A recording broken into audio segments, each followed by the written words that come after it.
মোটা হরফের পরিচয়। আরবি 29টি হরফের মধ্যে 60টি মোটা হরফ আছে।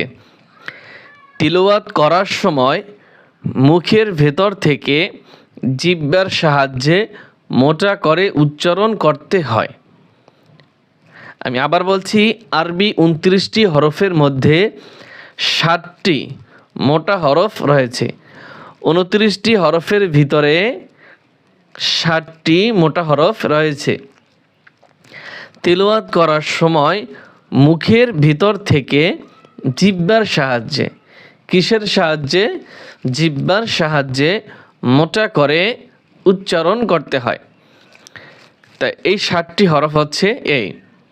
1 নম্বরে আমি কিভাবে জিহ্বা দিয়ে মোটা করি আপনি আপনি একটু খেয়াল করেন, কান দিয়ে খেয়াল করেন এবং মুখ দিয়ে উচ্চারণ করেন। সদে এ সা না, স। আপনি যদি এই সদের সা পড়েন সা, তাহলে কিন্তু হবে না। উচ্চারণটা মোটা করে জিহ্বার সাহায্যে মোটা করতে হবে। সদে সদে সদে দদে দদে। আমি বারবার বলে দিচ্ছি, দদে দদে দদে।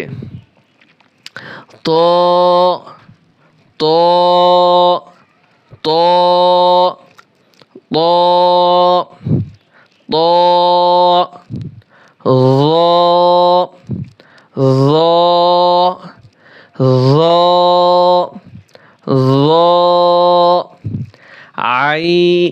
غين غين غين غين غين خ خ خ خ قاف قاف قاف। এছাড়াও আরও 2টি হরফ আছে। হরকত ব্যবহার অনুযায়ী কোন কোন সময় মোটা করে উচ্চারণ করতে হয়। এই 2টি হরফ হচ্ছে লাম এবং র। এইখানে আরও একটি হরফ রয়েছে, হুজুরে লেখে নাই, সেটা হচ্ছে আলিফ। আলিফও কখনো মোটা হয়। কখন মোটা হবে আলিফ? যদি আলিফ মোটা হরফের সাথে আসে তাহলে আলিফও মোটা হবে, ঠিক আছে। তারপরে র এবং লাম, হুজুরে 2টি হরফ দিয়েছে, মোটা হবে। এবং আলিফ হরফটাও এখানে দেওয়া উচিত ছিল। যাই হোক, আলিফও মোটা হয় কখন? যদি আলিফ মোটা হরফের সাথে আসে। আলিফ পাতলা হরফ। আলিফ কিসের হরফ? পাতলা হরফ। যদি সৎ আলিফ জবর স, তাহলে দেখেন এখানে সৎ আলিফ জবর স। আলিফের উচ্চারণটা কিসের মধ্যে গেছে? টানের মধ্যে গেছে। আমি কি টানটা কি সা বলে দিছি নাকি স বলে দিছি? আমি তো স বলে দিয়েছি।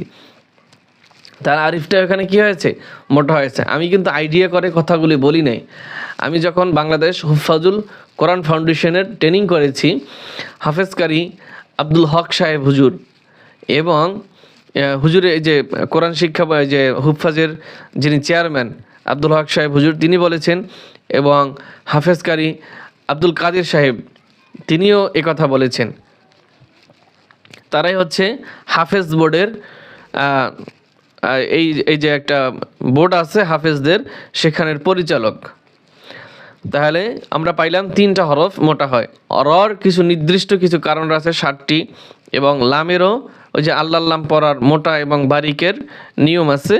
সেটি আমরা যখন এই কিতাব থেকে সামনের ভিডিওগুলি আস্তে আস্তে যাব তখন আপনারা পেয়ে যাবেন সব কিছু বিস্তারিত। এই যে তাজভিদের অধ্যায় পাওয়া যাবে বিস্তারিত আর কি। তা বিশেষ দ্রষ্টব্য, নিচে 8টি হরফ উচ্চারণ করার সময় অনেকই ছোট গোল হয়ে যায়।